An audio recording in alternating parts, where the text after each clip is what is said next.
کہ اللہ رب العزت نے جب اپنے بندوں کا چناؤ فرمایا، انبیاء کے بعد جو سب سے اعلیٰ اخلاق والے، سب سے اعلیٰ کردار والے لوگ تھے، اللہ پاک نے نبیوں کے بعد ان لوگوں کو اپنے محبوب کے صحابہ میں شامل فرما دیا۔ یہ حدیث میں آیا ہے، کوئی تو رسول اللہ صلی اللہ علیہ وسلم کا صحابی بن گیا، کوئی وزیر بن گیا، کوئی مشیر بن گیا، کوئی رشتہ دار بن گیا۔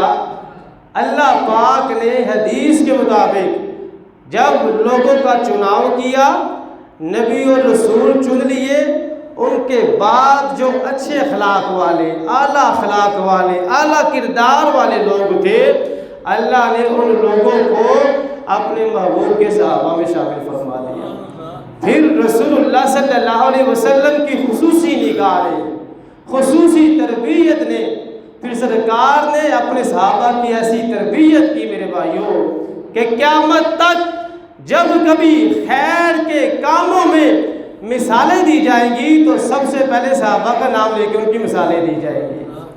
اور یہ میں نہیں کہتا، حضرت حسان بن ثابت نے رسول اللہ صلی اللہ علیہ وسلم کی بارگاہ میں حاضر ہو کر نعت پڑھتے پڑھتے صحابہ کی شان بیان کی اور عرض کیا، یا رسول اللہ صلی اللہ علیہ وسلم اذا المکارم فی آفاقنا ذکرت، پیارے آقا صلی اللہ علیہ وسلم میں آپ کی بارگاہ میں حاضری دیتے ہوئے یہ بات عرض کرتا ہوں، یا رسول اللہ صلی اللہ علیہ وسلم قیامت تک جب بھی بڑے بڑے لوگوں کی باتیں ہوگی، بڑے بڑے اعلیٰ اخلاق والے لوگوں کی باتیں ہوگی، یا رسول اللہ صلی اللہ علیہ وسلم آپ کی برکت سے آپ کے غلاموں کو مثال کے طور پہ پیش کیا جائے گا۔ یہ حضرت حسان بن ثابت نے رسول اللہ صلی اللہ علیہ وسلم کی موجودگی میں یہ بات کہی۔ تو میرے بھائیوں، اللہ رب العزت کے پیارے محبوب صلی اللہ علیہ وسلم کے صحابہ میں سے جس صحابی نے خصوصی فیض حاصل کیا ہے رسول اللہ صلی اللہ علیہ وسلم سے، ان میں سے ایک صحابی کا نام ہے حضرت عمر رضی اللہ تعالیٰ عنہ۔ ایسا فیض حاصل کیا میرے بھائیوں، ایسا فیض حاصل کیا کہ جب رسول اللہ صلی اللہ علیہ وسلم ظاہری دنیا سے پردہ فرما گئے، پھر امت کو سنبھالنے کے لیے حضرت ابو بکر صدیق کا پورا ساتھ دیا ہے فروغ عالم۔ امت کو سنبھالنے کے لیے آپ سوچ سکتے ہیں اس وقت کیا صورتحال ہوگی، لیکن حضرت عمر رضی اللہ تعالیٰ عنہ 2.5 سال حضرت ابو بکر صدیق کے ساتھ ہی رہے، ان کے مشیر بن کر، ان کے خاص ساتھی بن کر ان کے ساتھ رہے۔ پھر جب حضرت ابو بکر صدیق رضی اللہ تعالیٰ عنہ وصال فرما گئے، اس کے بعد حضرت عمر ابن خطاب رضی اللہ تعالیٰ عنہ 10 سال کے لیے مسلمانوں کے خلیفہ بنے، اور 10 سال میں انہوں نے ایسی حکومت کی، ایسی ریاست مدینہ بنائی میرے بھائیوں کہ قیامت تک ان کی ریاست مدینہ کی مثالیں لوگ دیتے ہی رہیں گے۔ ایسا اس انداز سے انہوں نے اپنی سلطنت کو چلایا، اپنی حکومت کو چلایا۔ کیوں نہ چلاتے؟ کیونکہ ان کے جو سکھانے والے تھے وہ پیارے آقا صلی اللہ علیہ وسلم، تربیت فرمائی تھی ان کی رسول اللہ صلی اللہ علیہ وسلم نے۔ تو میرے بھائیو، حضرت عمر فاروق اعظم رضی اللہ تعالیٰ عنہ کو اللہ پاک نے بڑی ہی شانیں عطا فرمائی ہیں۔ آپ کی ایک شان تو یہ ہے کہ آپ مراد رسول بھی ہیں۔ مراد رسول ہے حضرت عمر رضی اللہ تعالیٰ عنہ، امیر المؤمنین ہے، اسلام کے دوسرے خلیفہ ہیں، اور خسر رسول صلی اللہ علیہ وسلم بھی ہیں، اور داماد علی بھی ہیں۔ حضرت عمر حضرت علی کے داماد بھی ہیں، یہ بھی یاد رکھیں۔ اور حضرت عمر رضی اللہ تعالیٰ عنہ نے میرے بھائیوں ہجرت نبویہ سے 41 سال پہلے، کتنے سال پہلے؟ 41 سال پہلے ہجرت نبویہ سے 41 سال پہلے مکہ مکرمہ میں حضرت عمر پیدا ہوئے، اور جب یہ اسلام نہیں لے کر آئے تھے اس وقت بھی، اسلام لانے سے پہلے بھی بڑے پڑھے لکھے تھے، پہلوان تھے، اور زبردست قسم کے خطیب تھے، مالدار تاجر تھے، اور قریش ان کو اپنا سفیر بنا کر شاہی درباروں میں بھیجا کرتے تھے۔ اللہ پاک نے ان کو اس وقت بھی بڑی صلاحیتیں عطا فرمائی تھی، حضرت عمر رضی اللہ تعالیٰ عنہ کو۔ اور سب سے بڑی ان کی خوش نصیبی یہ ہے میرے بھائیوں حضرت عمر کی، کم و بیش 1,24,000 صحابہ کرام ہوئے ہیں، لیکن حضرت عمر کو یہ شان ملی ہے کہ حضرت عمر کو رسول اللہ صلی اللہ علیہ وسلم نے اللہ سے خود مانگا ہے، اللہ سے خود مانگا ہے۔ رسول اللہ صلی اللہ علیہ وسلم نے حضرت عمر رضی اللہ تعالیٰ عنہ کو، یہ کتنی خوش نصیبی والی بات ہے، پھر جب آپ مسلمان ہوئے 33 سال حضرت عمر کی عمر تھی، 33 سال، ذی الحج کا مہینہ تھا اور اس وقت چھٹا سال تھا، اعلان نبوت سرکار نے فرمایا تھا، چھٹا سال تھا اس کا۔ اس وقت آپ نے اسلام قبول فرمایا۔ اسلام قبول فرمانے کے بعد میرے بھائیوں 7 سال مکہ میں، پھر 11 سال مدینہ میں رسول اللہ صلی اللہ علیہ وسلم کے خاص ساتھی بن کے انہوں نے زندگی گزاری۔ ہر وقت ہی پیارے آقا صلی اللہ علیہ وسلم کی خدمت میں انہوں نے اپنی حاضری ان کی ہوتی تھی، وہ زندگی گزارتے تھے۔ حضرت عمر رضی اللہ تعالیٰ عنہ نے میرے بھائیوں جب یہ زندگی گزاری، اس کے بعد حضرت ابوبکر صدیق کی خلافت آ گئی، 2.5 سال پھر حضرت ابوبکر صدیق کے ساتھ ان کے خصوصی مشیر بن کر زندگی گزاری حضرت عمر نے۔ اس کے بعد پھر حضرت عمر کی حکومت آئی، 10 سال حضرت عمر نے میرے بھائیوں حکومت فرمائی ہے اور بے مثال لاجواب حکومت فرمائی ہے۔ اپنے بھی مانتے ہیں، بیگانے بھی مانتے ہیں۔ حضرت عمر رضی اللہ تعالیٰ عنہ نے ایسا کردار ادا فرمایا ہے۔ پھر ایک دن مسجد نبوی میں آپ فجر کی نماز کی امامت کروا رہے تھے کہ آپ پر قاتلانہ حملہ ہوا، جس کی وجہ سے 1 محرم الحرام کو حضرت عمر رضی اللہ تعالیٰ عنہ 24 ہجری میں آپ شہید ہو گئے، 1 محرم الحرام کو۔ پھر رسول اللہ صلی اللہ علیہ وسلم کے پہلو میں جلوہ فرما ہے، یہ بھی آپ کو ایک شان ملی۔ اعلیٰ حضرت فرماتے ہیں محبوب رب عرش ہیں، اس سبز کبے میں پہلو میں جلوہ گاہ عتیق و عمر کی ہے، اور نام آتے ہی ابو بکر و عمر کا لب پر، نام آتے ہی ابو بکر و عمر کا لب پر، تو بگڑتا ہے وہ پہلو میں سلائے ہوئے ہیں۔ رسول اللہ صلی اللہ علیہ وسلم کے یہ دونوں غلام، دائیں طرف حضرت ابوبکر صدیق ہے، بائیں جانب حضرت عمر رضی اللہ تعالیٰ عنہ ہے، اور حدیثوں میں یہ آیا ہے حشر والے دن رسول اللہ صلی اللہ علیہ وسلم اپنے ان دونوں غلاموں کا دست مبارک ہاتھ میں پکڑ کر یہ روضہ انور سے باہر تشریف لائیں گے، میدان محشر کی طرف جائیں گے۔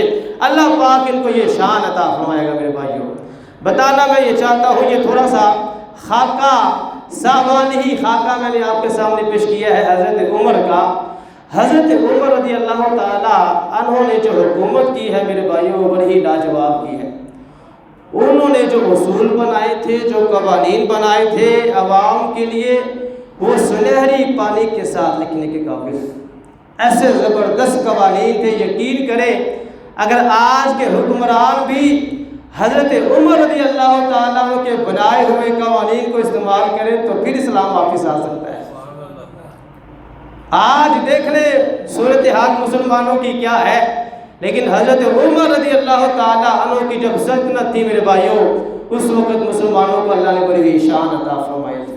حضرت عمر رضی اللہ تعالیٰ عنہ نے جو اصول، جو قانون بنائے تھے اپنی سلطنت کو چلانے کے لیے، ان میں سے کچھ اصول میں آپ کو بتاؤں گا۔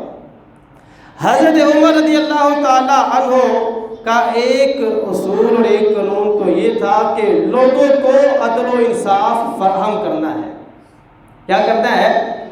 لوگوں کو عدل و انصاف فراہم کرنا ہے، یہ ان کا قانون بنا لیا تھا۔ پھر اس کے لیے جو اقدامات کیے حضرت عمر نے کہ ہر ضلع میں عدالتیں بنائی، وہاں پر قاضی رکھے، اور حضرت عمر رضی اللہ تعالیٰ عنہ نے میرے بھائیوں، آپ یہ بات اچھی طرح جانتے ہیں، جس کارخانے کے، جس ادارے کے کام کرنے والے افراد جتنے زیادہ اچھے ہوں گے وہ اتنا ہی ترقی کرے گا۔ حضرت عمر نے پھر اس کام کے لیے بہترین لوگوں کا انتخاب کیا، ان لوگوں کا انتخاب کیا جن کو قرآن اور حدیث کے جو ماہر لوگ تھے۔ ایسے لوگوں کو حضرت عمر رضی اللہ تعالیٰ عنہ نے قاضی کے منصب پر بٹھایا، اور انصاف کتنا ملتا تھا میرے بھائیوں، اگر حضرت عمر کو پتہ چل جاتا کہ فلاں قاضی نے دونوں فریقوں میں کوئی گڑبڑ کی ہے تو اسی وقت اس قاضی کو معزول فرما دیتے تھے۔ اسی وقت اس قاضی کو معذور فرما دیتے تھے۔ اسلام اتنا پیارا دین ہے میرے بھائیوں، اسلام سب سے پہلے انسان کو کہتا ہے عدل و انصاف۔ اسلام تو قرآن کی یہ آیتیں ہیں، دشمنوں کے ساتھ بھی عدل و انصاف کرنے کا حکم دیتا ہے۔ اسلام اتنا پیارا دین ہے، عدل و انصاف کرنا ہے۔ حضرت عمر رضی اللہ تعالیٰ عنہ نے پھر کیسا عدل کیا، عدالتیں قائم ہوئی۔ ایک مرتبہ کیا ہوا، حضرت عمر رضی اللہ تعالیٰ عنہ وقت کے حکمران ہیں، سنیے ذرا، آج ہمارے بھی ہیں۔ حضرت عمر کا انداز کیسا تھا، وقت کے حکمران ہیں حضرت عمر، اور حضرت ابی بن کعب رضی اللہ تعالیٰ عنہ سے کسی معاملے میں اختلاف ہو گیا۔ اب یہ دونوں قاضی کے پاس پیش ہوئے۔ قاضی کون تھے؟ حضرت زید بن ثابت رضی اللہ تعالیٰ عنہ، وقت کا ایک حکمران ہے اور ایک عام آدمی ہے۔ یہ دونوں قاضی کے سامنے جب پیش ہوئے تو قاضی نے دیکھا وقت کے حکمران آگے ہیں، حضرت عمر آگے ہیں۔ قاضی نے پھر کیا کیا، قاضی صاحب نے فرمایا امیر المومنین آپ ادھر آئیں، ادھر تشریف لے آئیں، آپ ادھر آئیں، ادھر تشریف لے آئیں، ادھر بیٹھیں۔ قربان جائے حضرت عمر کی شان پر میرے بھائیوں، حضرت عمر رضی اللہ تعالیٰ عنہ نے ارشاد فرمایا کہ تم صحیح انصاف نہیں کر رہے، اس وقت میں تمہارے پاس امیر المومنین بن کر نہیں آیا، میں تو اس کا فریق بن کر آیا ہوں۔ پھر حضرت عمر جہاں پر وہ شخص وہ صحابی بیٹھے تھے ان کے ساتھ ہی بیٹھ گئے۔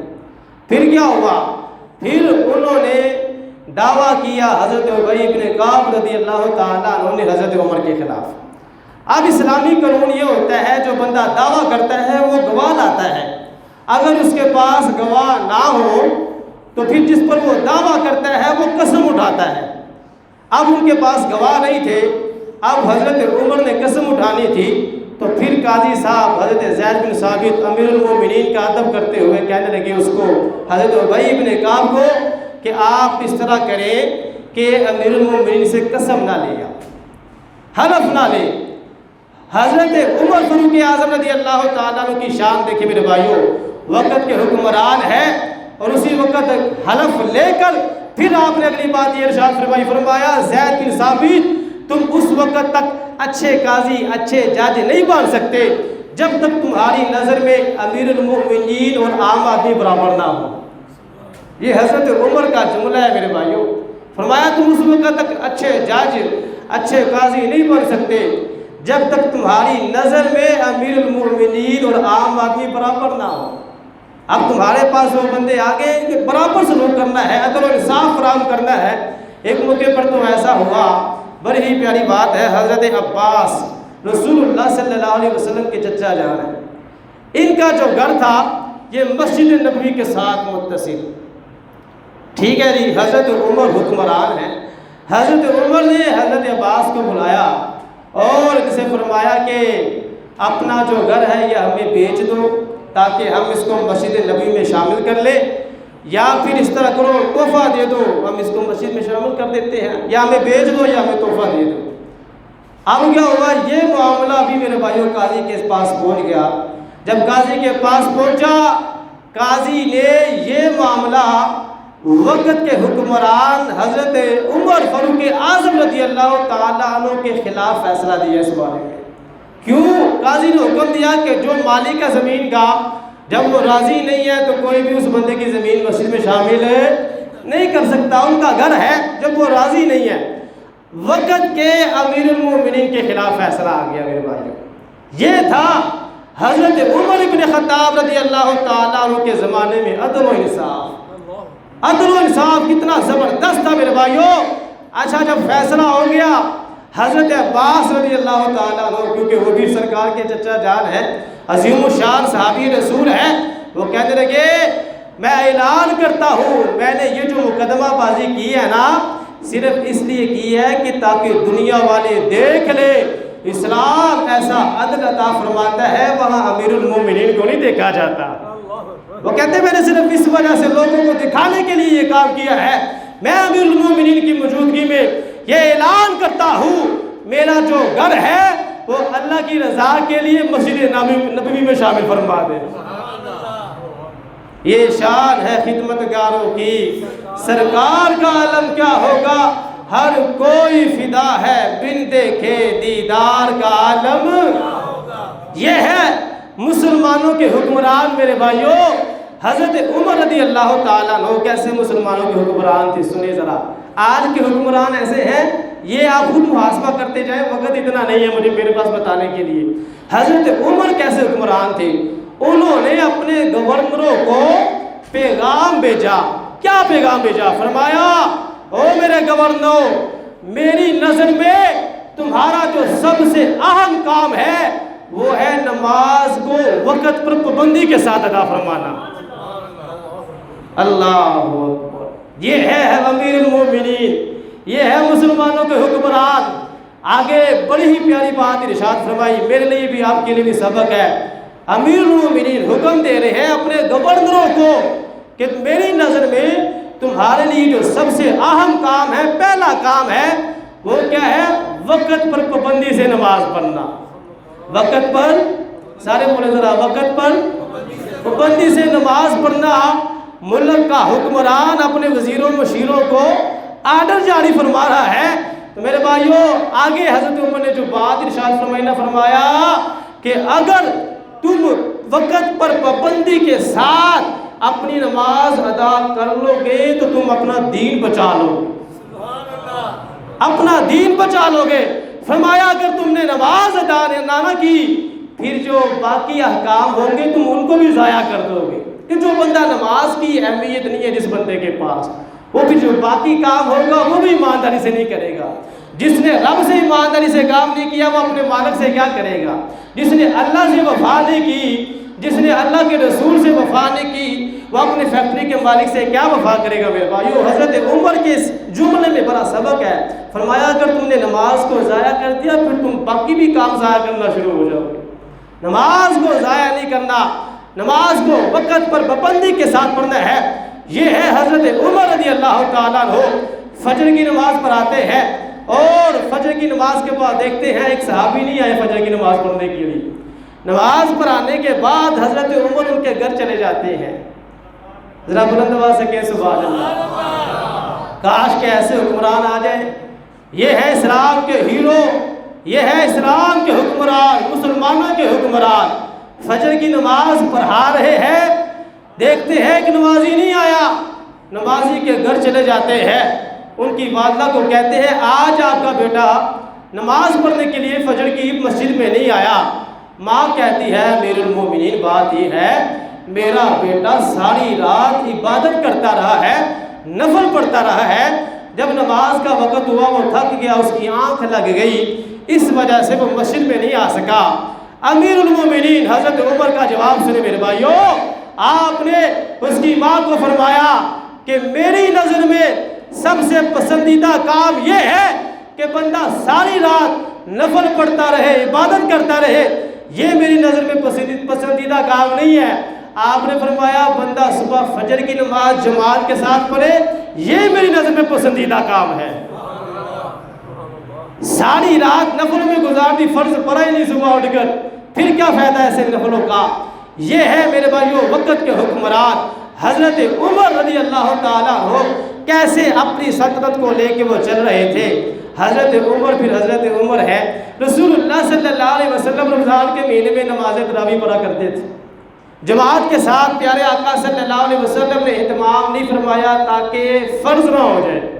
ٹھیک ہے, اب کیا ہوا, حضرت عمر کی حکومت آئی. حضرت عمر نے اپنی حکومت میں جب مسجد میں گئے دیکھا لوگ رمضان کے مہینے میں عشاء کی نماز پڑھنے کے بعد اپنی اپنی تراویحیں پڑھ رہے ہیں. کوئی اپنی پڑھ رہا ہے, کوئی جماعت کروا رہا ہے, کوئی کسی انداز میں نمازی تراویح پڑھ رہا ہے, کوئی کسی انداز میں پڑھ رہا ہے. اب حضرت عمر کہتے ہیں میرے دل میں خیال آیا کیا یہ اچھا ہو میں ان سارے لوگوں کو ایک امام کے پیچھے کھڑا کر دوں. پھر صحابہ سے مشورہ فرمایا کہ کیا ہی اچھا ہو میں ایک امام کے پیچھے سب کو جمع فرما لے نماز تراویح کے لیے. کسی صحابی نے کہا کہ سرکار تو جماعت نہیں فرمایا کرتے تھے, اگر ہم جماعت فرمائیں گے یہ تو وہ کام ہوگا جو سرکار نے نہیں فرمایا. حضرت عمر نے آگے سے فرمایا کہ کام تو اچھا ہے نا, اگر جی رسول اللہ صلی اللہ علیہ وسلم نے اس وقت نہیں فرمایا یہ کام تو اچھا ہے نا, ہمیں یہ کرنا چاہیے. حضرت عمر رضی اللہ تعالیٰ عنہ کی حکومت میں میرے بھائیوں پھر 20 تراویح امام پڑھاتا ہے، سارے پھر اس کے پیچھے کھڑے ہو کے قرآن سنتے تھے۔